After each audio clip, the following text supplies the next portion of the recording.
Hello बच्चों, चलिए हमारा प्रश्न देखते हैं। हमारा प्रश्न है, क्षय रोग का संक्रमण मुख्यतः किसके द्वारा होता है? विकल्प ए हवा के द्वारा, विकल्प बी जल के द्वारा, विकल्प सी कीटों के द्वारा, विकल्प डी संपर्क द्वारा।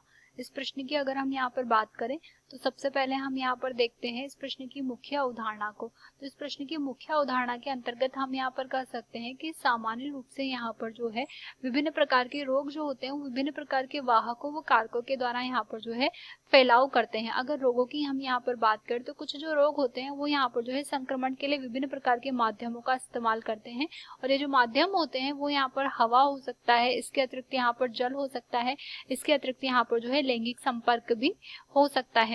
तो अगर हम यहाँ पर बात करें क्षय रोग की तो हम यहाँ पर कह सकते हैं कि सामान्य रूप से यहाँ पर जो क्षय रोग होता है इसका जो मुख्य कारण होता है वो बैक्टीरिया होता है, जिससे हम यहाँ पर जो है माइको बैक्टीरियम ट्यूबरकुलोसिस के नाम से जानते हैं। अब माइकोबैक्टीरियम ट्यूबरकुलोसिस की अगर हम बात करें तो सामान्य रूप से ये हम कह सकते हैं कि ये जो होता है यहाँ पर क्षय रोग उत्पन्न करता है और इसका यहाँ पर जो वाहक होता है या फिर हम कह सकते हैं कि सामान्य रूप से यहाँ पर संक्रमण होता है वो हवा के द्वारा यहाँ पर संपर्क से होता है। यानी कि हम कह सकते हैं कि हवा में यहाँ पर छोटे छोटे जो है अंशक या बूंदक जो होते हैं वो यहाँ पर जो है मुक्त हो जाते हैं। और ये जो बूंदक यहाँ पर मुक्त होते हैं मुख के द्वारा या फिर यहाँ पर नाक के द्वारा, तो ये जो बूंदक यहाँ पर छोड़े जाते हैं यह हवा के द्वारा जो है सामान्य व्यक्ति के संपर्क में आते हैं और रोग उत्पन्न कर देते हैं। तो हम कह सकते हैं कि क्षय रोग को फैलाव के लिए यहाँ पर संक्रमण के लिए जो है हवा सहायता प्रदान करती है। तो हमारा विकल्प ए जो है वो यहाँ पर सही हो जाएगा।